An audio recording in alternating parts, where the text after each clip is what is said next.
they told you your leg was just meat, you'd be meat. If they said you were dumb, you would have to agree.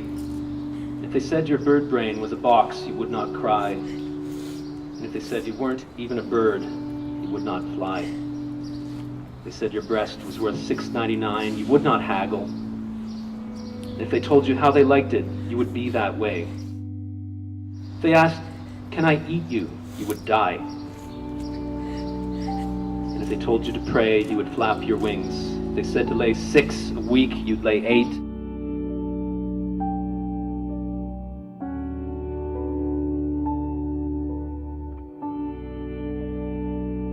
The General Assembly of the United Nations adopted and proclaimed the Universal Declaration of Human Rights to prevent the horrors of the concentration camps of World War II from being repeated.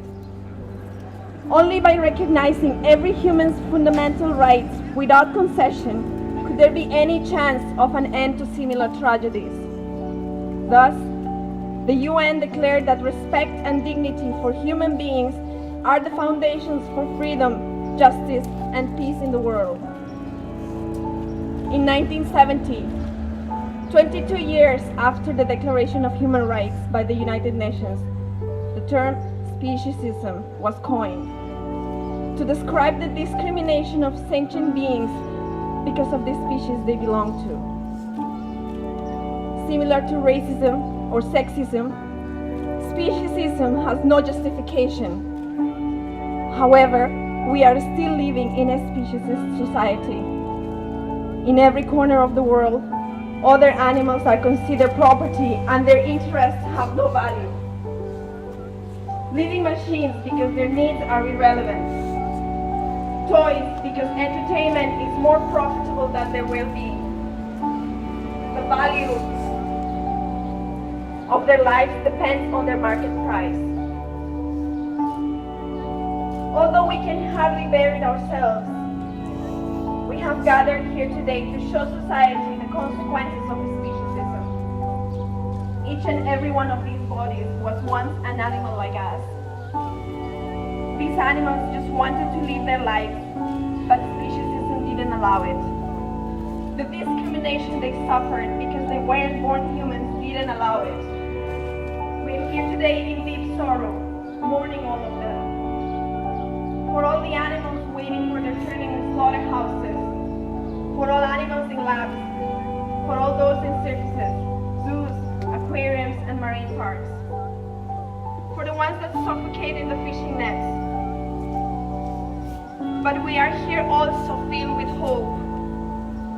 Hope to see how many more people become aware that there is no need to live off the lives of other animals, that there is an alternative, that the animal rights movement is a movement not only legitimate but necessary if we want to live in peace with others on this planet. Our hope grows as we see more and more people choosing to live a vegan lifestyle, and how more and more people decide, as you all have here today, to become animal rights activists. Some of these animals come from farms, slaughterhouses, and other places of animal exploitation. But today, I want to bring you a message of hope.